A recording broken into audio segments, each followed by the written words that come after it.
नमस्कार, आप देख रहे हैं कंज्यूमर इज किंग। मैं हूं आपके साथ कविता थपलियाल। आजकल अनचाहे कॉल और मैसेजेस ने जीना दुर्लभ कर दिया है। सुबह होते ही स्पैम कॉल्स आने शुरू हो जाते हैं। देर शाम तक ये सिलसिला चलता रहता है। हैरानी की बात तो ये है कि डू नॉट डिस्टर्ब मोड के ऑन होने के बाद भी स्पैम कॉल्स आती रहती हैं। दिन भर credit card, shopping offers, service providers जैसे अनवांटेड कॉल्स और मैसेजेस सिर दर्द कर देते हैं। इनसे छुटकारा दिलाने के लिए सरकार भी काफ़ी अरसे से कोशिशों में जुटी हुई है, मगर अभी तक कोई नतीजा नहीं आया है। सरकार ने स्पैम कॉल्स पर सख्ती दिखाते हुए पहले निर्देश दिया था कि 1 मई के बाद अनचाहे कॉल मैसेजेस बंद हो जाएंगे। लेकिन अनचाहे कॉल और मैसेजेस से छुटकारा पाने के लिए आपका इंतज़ार अब लंबा हो सकता है। 6 महीने और नहीं मिलेगा अनचाहे कॉल्स और मैसेजेस से छुटकारा। जी हाँ, ट्राई ने टेलीकॉम कंपनियों को नवंबर तक का वक्त दे दिया है। ट्राई ने टेलीकॉम कंपनियों पर सख्त तेवर दिखाते हुए अनचाहे कॉल मैसेजेस की पहचान और इन्हें ब्लॉक करने के लिए ज़रूरी डिजिटल प्लेटफॉर्म तैयार करने के लिए अब 30 नवंबर तक का समय दे दिया है। आज इसी टॉपिक पर हम बात करेंगे, जानने की कोशिश करेंगे कि आखिर क्यों 6 महीने और नहीं मिलेगा अनचाहे कॉल मैसेजेस से आपको और हमें छुटकारा। कैसे इन फेक या अनवांटेड कॉल से आपको छुटकारा मिलेगा, निजात क्या मिल सकता है। क्या एआई फिल्टर से स्पैम कॉल्स को रोका जा सकता है। टेलीकॉम कंपनियों पर ट्राई की सख्ती का 30 नवंबर से क्या असर दिखेगा। ट्राई गाइडलाइंस तोड़ने वाली कंपनियों पर कैसे एक्शन लिया जा सकता है, और अभी कई सवालों के जवाब अपने एक्सपर्ट से जानने की हम कोशिश करेंगे। हमारे साथ खास मेहमान भी जुड़ गए हैं। S N Gupta, ex principal advisor TRAI, Mahesh Uppal, telecom expert, doctor Manohar S Kamath, honourable secretary consumer guidance society of India. आप सभी का स्वागत है हमारी इस खास पेशकश में। लगातार आप सभी से इस मुद्दे पर मेरी बातचीत तो होती है, लेकिन अनचाही कॉल्स और स्पैम मैसेजेस पर जो है वो रोक लगाई जा सकती है। गुप्ता साहब, ट्राई ने थोड़ा इस ओर तवज्जो देने की कोशिश की है, लेकिन देखिए समय और लंबा हो गया 6 महीने का। क्या कहेंगे आप? हाँ, थैंक यू कविता जी। और आपने सही बोला कि पहले जो ट्राई ने 1 महीने का टाइम दिया था, एक्चुअली 1 महीने में तो कुछ भी नहीं हो सकता। जितनी बड़ी समस्या है आप सबको पता है, ट्राई को भी पता है, ऑपरेटरों को भी, एवरीवन नोज इट। तो that was too less a time and the result was already known. अब जो 6 महीने दिया है, जैसे डॉक्टर उपल भी कह रहे हैं, वो भी थोड़ा कम है, लेकिन शुरुआत करनी है। और जैसे जैसे शुरू तो करें कम से कम। Actually we should not aim at perfection कि भाई हर चीज मतलब 0% रह जाएगी यूसीसी या स्पैम कॉल, उतना तो होना भी मुश्किल नहीं है। Neither we should aim, we should make a beginning. That is what TRAI have done. And अब 6 महीने दिया, ये थोड़ा रीजनेबल टाइम है, but it is also not sufficient. But जैसे आपने बात की, इस बार ट्राई ने अपनी डायरेक्शन में काफी क्लियर डायरेक्शन दी है। पहले तो थोड़ा सा वेगनेस होता था उसमें और थोड़ा डर भी नहीं होता था। इस बार काफी कहा और उन्होंने प्रैक्टिकल किया है। और क्योंकि ये ट्राई ऑपरेटरों से बात करके ये डायरेक्शन दी है, एक ऑपरेटर ने तो कहा साहब ये बहुत जल्दी हो सकता है, बाकी दो ने कहा नहीं इसमें टाइम लगेगा, टाइम दीजिए। तो 6 महीने टाइम दे दिया। अब जो टेक्नोलॉजीज भी है, पहले ट्राई ने 3 साल पहले भी आप जैसे कह रहे थे शुरू किया था। उस टाइम इन्होंने ब्लॉकचेन की बात की थी। ब्लॉकचेन से एसएमएस पे तो काफी इंपैक्ट आया था, बट जब वॉइस कॉल की बात आई, क्योंकि उन्होंने वॉइस कॉल अपनी डायरेक्शन में नहीं लिखा था, अब वाली डायरेक्शन में वॉइस कॉल भी है। और वॉइस कॉल सबसे बड़ा एक्चुअली न्यूसेंस है बेसिकली। तो actually A combination of 3 technologies like DLT, जिसको ब्लॉकचेन बोलते हैं, और अपना AI of course, and ML, ये तीनों को मिला के एक्चुअली कुछ ऑपरेटर कह रहे हैं साहब एआई एमएल से ही हो जाएगा, मैं तो कर रहा हूं। एक ने कहा ब्लॉकचेन से नहीं होगा, दो ने कहा ब्लॉकचेन से हो जाएगा। अब ट्राई ने सही निर्णय लिया कि भाई ब्लॉकचेन भी यूज होगा, एआई भी यूज होगा, एमएल भी यूज होगा। अब सारी टेक्नोलॉजी यूज कीजिए और करिए। एंड ये सारा उन्होंने ऑपरेटरों से बात करके की है, क्योंकि लास्ट वीक भी आई थी कि इन्होंने मीटिंग की है और मीटिंग करते रहते हैं। तो अब मेरे हिसाब से we are on the right direction and with actually positive outcome possibility is there. But जरूरी नहीं कि 100% खत्म हो जाए। अभी तक सिर्फ 33% खत्म हुआ, 5 साल से ट्राई कर रहे हैं। चलो इसके बाद लेट अस से 2/3 भी खत्म हो जाए, तो ऐसे ले लेके करते रहेंगे, मतलब इनोवेशन आर रिक्वायर्ड, कोई नई टेक्नोलॉजीज और आ जाएंगी, वो भी लगेंगी। तो I think this is the best situation, best try could have done in consultation with the operator. अब हर एक को सिंसियरली काम करना है, कहने का मतलब technologies are identified and specified and everyone knows a combination of technologies can solve this problem. तो बिल्कुल। इसलिए मेरे हिसाब से तो ये बहुत अच्छा डेवलपमेंट है, एंड लेट हाँ, us hope for the best. बिल्कुल। थोड़ा-सा आप दर्शकों को स्टेप्स वाइज़ लेकर चाहते हैं कि किस तरह से ये पूरे सेटअप को तैयार करने के लिए ट्राई ने अब मन बना लिया है, और उसके बाद में एक्सपर्ट से हम इस पूरे सेटअप के बारे में समझेंगे भी। तो 31 जुलाई 2023 तक टेलीकॉम कंपनियां जो हैं डिजिटल सहमति से एक प्लेटफॉर्म तैयार करेंगी, ये कहा गया है। आगे बढ़े तो 1 अगस्त तक कॉल मैसेजेस के लिए डिजिटल सहमति लेने की प्रक्रिया जो है वो एक तरह से शुरू की जाएगी। 31 अगस्त तक सहमति देने वालों के कॉल बैंक नंबर की सूची यहाँ पर जो है वो मांगी जाएगी, और 1 सितंबर से व्यावसायिक संस्थाएं ग्राहकों से सहमति लेने लगेंगी, और 30 सितंबर तक बैंक, बीमा, वित्त या व्यापारिक संस्थाएं जो हैं वो प्लेटफॉर्म तैयार कर लेंगी, और 30 नवंबर तक दूसरी सभी संस्थाएं प्लेटफॉर्म तैयार कर लेंगी। ये है पूरा सेटअप जो कि अभी तक डिज़ाइन किया गया है। महेश जी, आपके पास आती हूँ फिर से। जो हमें स्टेप्स दिखाई दे रहे हैं इस पूरे सेटअप में, ये कितने होते हुए आपको दिखाई दे रहे हैं? तारीखें यहाँ पर दे दी हैं, लेकिन क्या इन तारीखों तक सभी स्टेक होल्डर्स को एक पेज पे ला पाना मुमकिन होगा? जिस तरह से स्टेप्स दिखाई दे रहे हैं, दिखने में तो बहुत ईजी और सीमलेस लग रहा है, पर ज़मीनी हकीकत तो हम सब जानते हैं। देखिए, बिल्कुल सही बात है, इसमें कोई शक नहीं है कि अब ट्राई जो है वो काफी सीरियसली इस मामले को ले रहा है, और अब एक क्रिटिकल मास बन गया है कंसर्न्स का कि ये प्रॉब्लम सॉल्व होनी चाहिए। पर इसके बावजूद भी हमको ये नहीं समझना चाहिए कि ये प्रॉब्लम इतनी आसान है। इसके लिए दो कारण हैं। एक तो हम भूल जाते हैं, इसके बारे में पहले भी चर्चा हुई है आप ही के प्रोग्राम में, कि ये प्रॉब्लम सिंपली ऑपरेटर्स की नहीं है।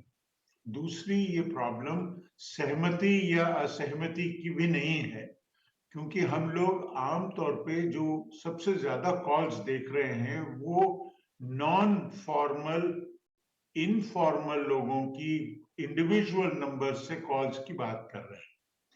तो इनको कंट्रोल करना बहुत ही मुश्किल है, क्योंकि उसमें एआई, एमएल वगैरह का जो रोल है वो कुछ हद तक कम होगा।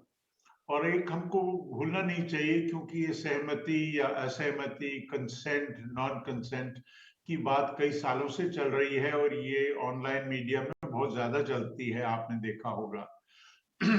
पर ये जो है, सबसे बड़ी प्रॉब्लम इसमें ये है कि आम तौर पर जो दर्शक या श्रोता या सब्सक्राइबर वो कोई इन्फॉर्म्ड कंसेंट दे नहीं पाता, क्योंकि उसको, उसके पास वो पूरी इंफॉर्मेशन, सूचना है ही नहीं जिसके बेसिस पे वो ये करे। यदि उसको जिस किस्म के सवाल पूछे जाते हैं कंसेंट के लिए, वो आप और मैं तो शायद समझ जाएं, क्योंकि हम लोग ये रोज इससे उलझते हैं और हम इससे परिचित हैं।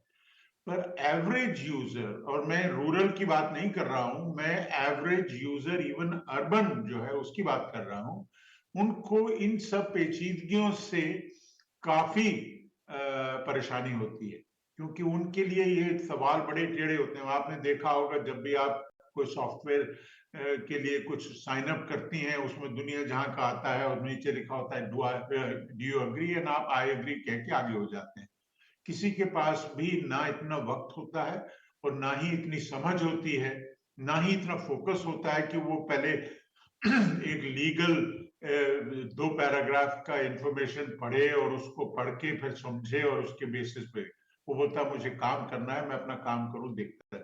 और उस चक्कर में वो कंसेंट दे रहा है, किस चीज की कंसेंट दे रहा है, इसमें काफी बहस हो चुकी है, और सब ये मानते हैं कि आमतौर पे जो यूजर है वो इन्फॉर्म्ड कंसेंट नहीं दे पा रहा। यदि वो हाँ कह रहा है तो भी, और ना कह रहा है तो भी, वो किसी इन्फॉर्म्ड बेसिस पे नहीं कर रहा है। तो जब हम इन चीजों को मद्देनजर रखते हैं, तो हमको ये जो ट्राई का जो अप्रोच है, उसकी जो कमजोरियां हैं वो नजर आती हैं कि इसको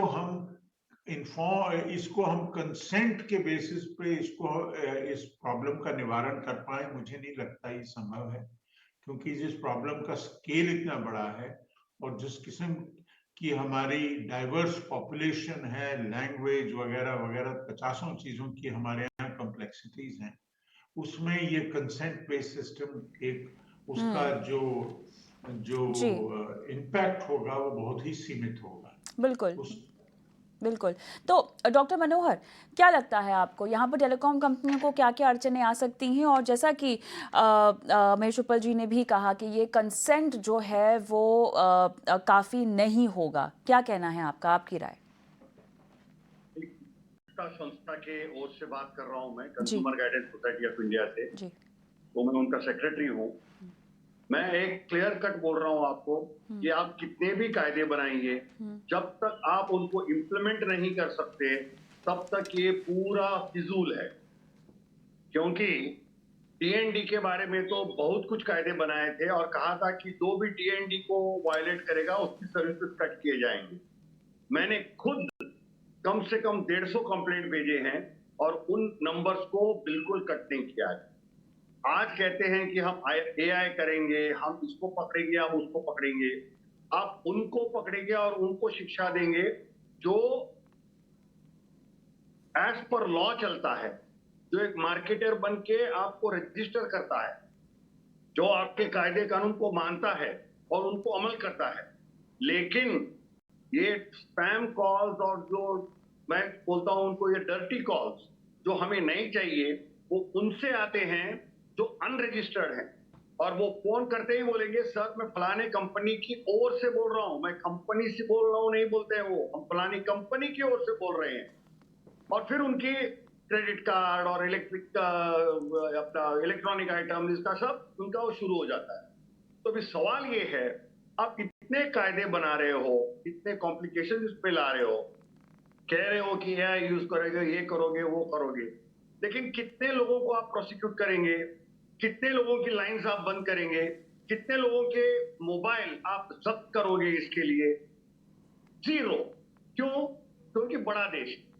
और ये जो साइबर क्राइम में जो जमतारा का जो वो बहुत बड़ा जो सिलसिला हुआ था, उसने साबित किया है कि आज ये सब जो छोटे मोटे डीलर्स हैं या छोटे मोटे कॉलर्स हैं आपको, they don't necessarily come from Bombay, Delhi.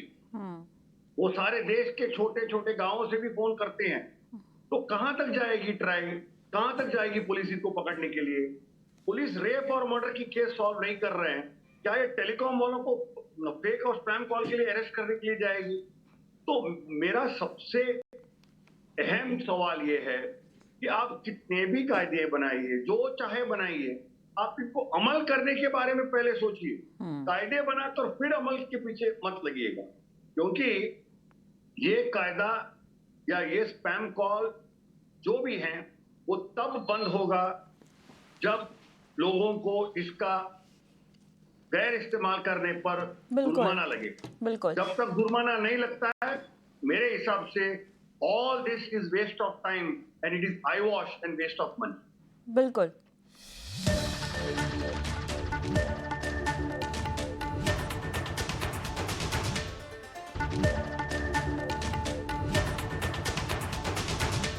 Gupta साहब, आप क्या कहेंगे मनोहर जी की बातों पर? बात तो देखिए बिल्कुल सही है ये। नहीं, डॉक्टर मनोहर, आई पोलाइटली डिसएग्री। अच्छा। एक्चुअली इसमें क्या है कि ये प्रॉब्लम जरूर है और समस्या बहुत ही गंभीर है, और ऑफ कोर्स इंटेंशन सबकी होनी चाहिए। इम्प्लीमेंटेशन सिर्फ ऑपरेटर ही नहीं कर सकते और सिर्फ ट्राई भी नहीं कर सकता, अगर वो डायरेक्टिव इशू करके भी नहीं होता। तो इसमें सबको मिलजुल के काम करना है, मतलब ऑपरेटरों को भी, ट्राई को भी। मेरे हिसाब से दो रास्ते हैं, और जैसे डॉक्टर मनोहर ने भी सही बताया कि क्या क्या प्रॉब्लम है।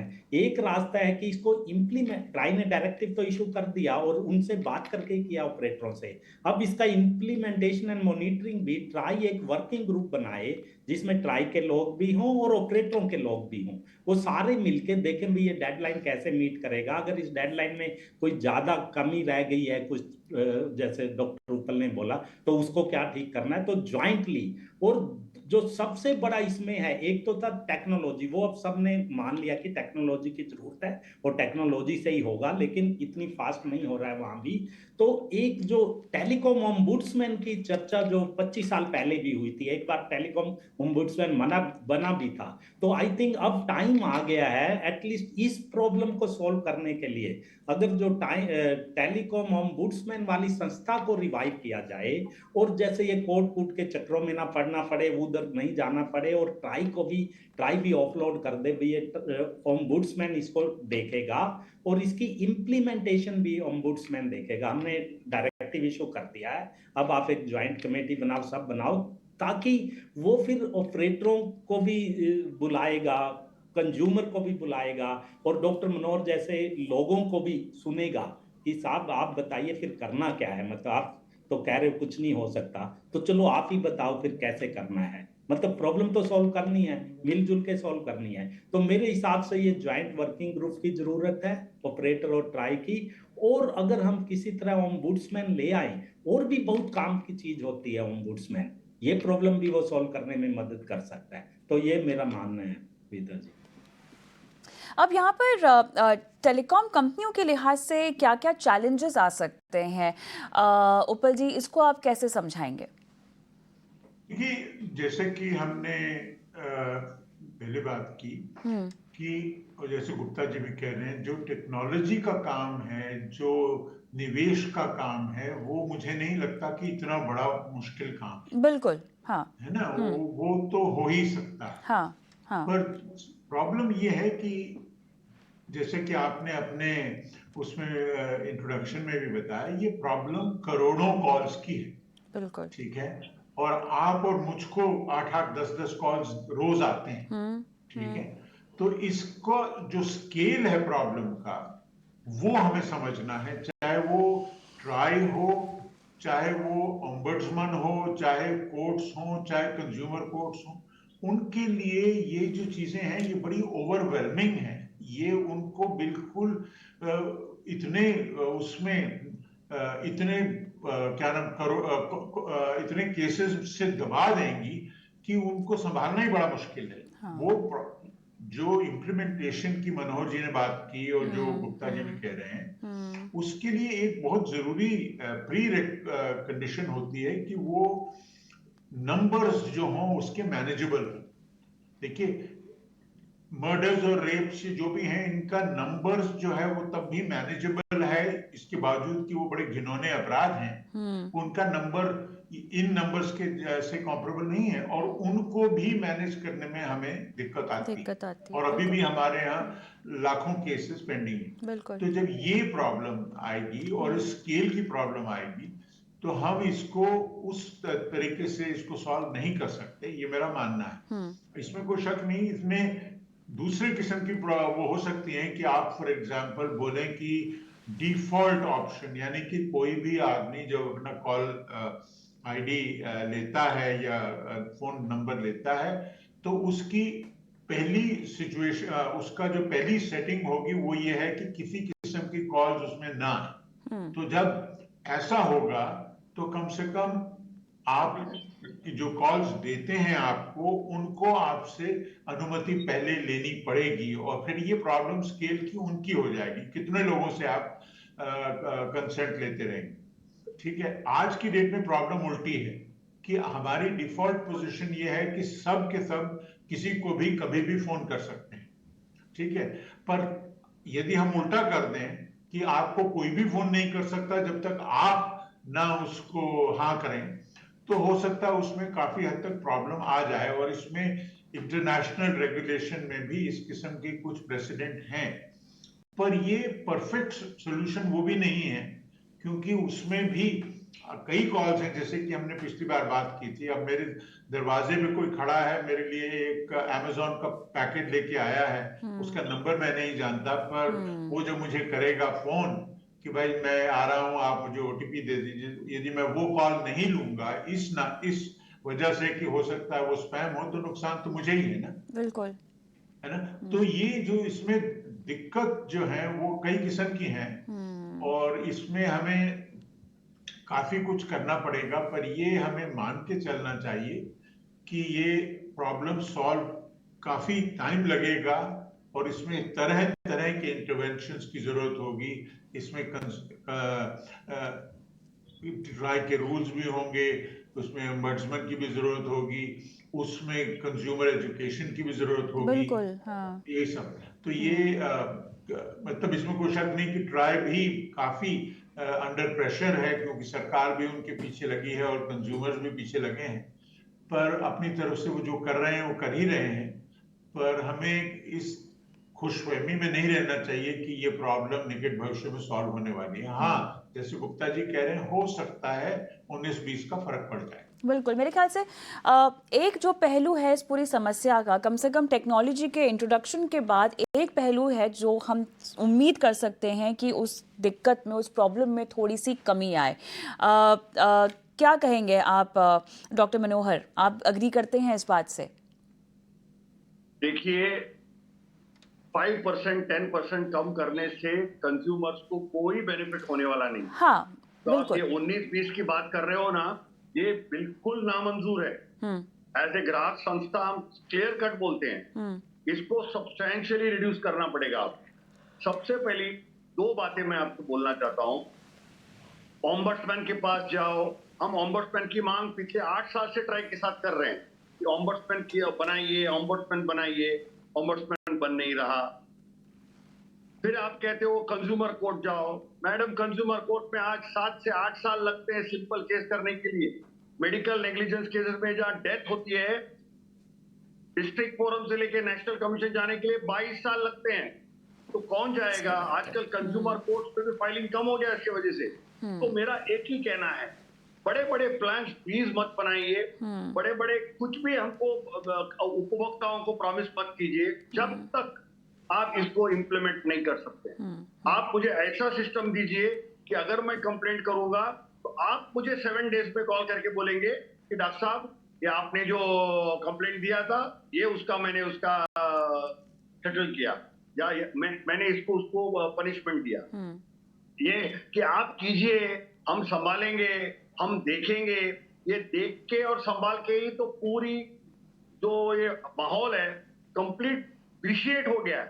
यहाँ के लोग नोबडी बिलीव्स। और आज आप कोई भी उपभोक्ता को पूछिए स्पैम कॉल्स में क्या आपको कुछ राहत मिली है, वो बोलेंगे बिल्कुल नहीं। बिल्कुल। और अगर नहीं होता है तो आप एक्सेप्ट कीजिए हमसे नहीं होता है, लेट द सिचुएशन कंटिन्यू। लेकिन आप पैसे खर्च करेंगे, हमको बड़े बड़े वादे कराएंगे, हमको डीएनडी का आजकल वो ऐप आया है। मैंने डीएनडी के, मैं कह रहा हूं ना, पिछले 1 महीने में कम से कम 10 कंप्लेंट दिए हैं, एक भी रिप्लाई नहीं आया। Your complaint has been registered, बस। उसके बाद ना तो कोई कंपनी ने फोन किया, ना टीआरआई ने कांटेक्ट किया, किसी ने कांटेक्ट नहीं किया। तो सवाल ये है कि क्यों आप ऐसे सिस्टम खड़े करते हो, हमारे ही पैसे हम खर्चा करते हो, और बाद में हमसे कहते हो कि ये नहीं होगा, वॉल्यूम बहुत ज्यादा है, परेशानी बहुत ये है। तो अगर आप हैंडल नहीं कर सकते तो कह दो कि हम हैंडल नहीं करेंगे, हम जिएंगे इन कॉल्स के साथ, लेकिन don't make false promises and let us down. ये मेरा क्लियर कट इंडिकेशन। तो गुप्ता साहब, क्लियरली उपभोक्ता के नज़रिए से देखा जाए तो वो इसका पूरी तरह से सल्यूशन चाहते हैं। 5%, 10%, 18, 19, 20 का फ़र्क पड़े, इससे उनको कोई मतलब नहीं है। अब सवाल यहाँ पर ये उठता है कि अगर हम हाइपोथेटिकली मान भी लें, हाइपोथेटिकली इसे बोल रही हूँ क्योंकि अब तक भी बहुत कुछ करने की कोशिश की गई है, डेडलाइन के अंदर तो कभी कोई काम पूरा हुआ नहीं है। मान लेते हैं कि जस की तस चीज़ें चल भी लें, तब भी जो उपभोक्ता की रिप्रेजेंटेशन करते वक्त मनोहर साहब ने बातें उठाई है, पॉलिसी मेकिंग में ज़रूरत होगी हमें, और नियम कानून में बदलाव लाने की ज़रूरत होगी। ये जो बदलाव लाने की कोशिश टेक्नोलॉजी के ज़रिए की जा रही है, इसका इम्पैक्ट पढ़ते पढ़ते और चीज़ें ज़मीन पर रोल आउट होते होते, इम्प्लीमेंट होते होते और एक आधा साल एक्चुअली मैडम जो डॉक्टर मनोहर भी सही हैं, डॉक्टर उपल भी, अब टाइम फ्रेम हम फिक्स नहीं कर सकते। एक्चुअली इंडिया में हाँ। कोई भी रेगुलेशन कुछ भी आता है, आप टाइम फ्रेम कभी फिक्स मत करो, क्योंकि ये मूविंग टारगेट होता है इंडिया में, आप जानते हो, और हम सब, वो और तो हम हम भी सब देख ही उपभोक्ता रहे, हैं। मूविंग ही तो हो रहा मेरे है हिसाब से सबसे। डॉक्टर मनोहर जो कह रहे हैं कि 100% करना है, जी। Let's not aim for perfection, let's aim for कि भाई पहले 33% हो गया था स्पैम का, अब चलो 66 हो जाएगा इससे, ये मेरा मानना है, एंड टेक्नोलॉजी इज कैपेबल। फिर धीरे धीरे धीरे धीरे करके मतलब उधर बढ़ेगा। 100% ऑफ कोर्स कभी नहीं होगा, neither we should aim for it actually. तो हमें स्टेप बाय चलिए। स्टेप ही जो जो हो रहा है, एटलीस्ट हो तो रहा है, अभी देखो वो कर रहे हैं, ऑपरेटरों से भी मिल रहे हैं, अब ये थोड़ा उसको एक्सपीडाइट करें, थोड़ा जैसे आपके चैनल के माध्यम से उनको भी सुन रहा होगा ये चीज, तो उसको भी एक्सपीडाइट करने की जरूरत है। बट वी कैन नॉट से कि भाई अब 6 महीने में ही खत्म हो जाएगा या 1 बिल्कुल। साल में, जैसे आप कह रही हैं। एक्चुअली चलिए वी तो can not give any time frame according to me for perfection. पहले We तो can जो give time setup, frame for बिल्कुल improvement. बिल्कुल, पहले जो सेटअप बनाया है, जो तैयारी की गई है, जो टाइमलाइंस दी गई हैं तमाम स्टेक होल्डर्स को, पहले तो सबको एक पेज पर लाया जाए और सबको कहा जाए कि वो इस टाइमलाइन के तहत जो है काम करना शुरू करें। बहरहाल one step at a time, जैसा कि हम सब कहते हैं, तो डिजिटल प्लेटफॉर्म तैयार करने की हिदायत तो दे दी है ट्राई ने। अब देखना होगा कि आगे की कहानी कैसे रोल आउट होती है। बहुत बहुत धन्यवाद आप सभी का इस खास पेशकश में शामिल होने के लिए, और कंज्यूमर इज किंग में आज मुझे भी इजाज़त दें। नमस्कार।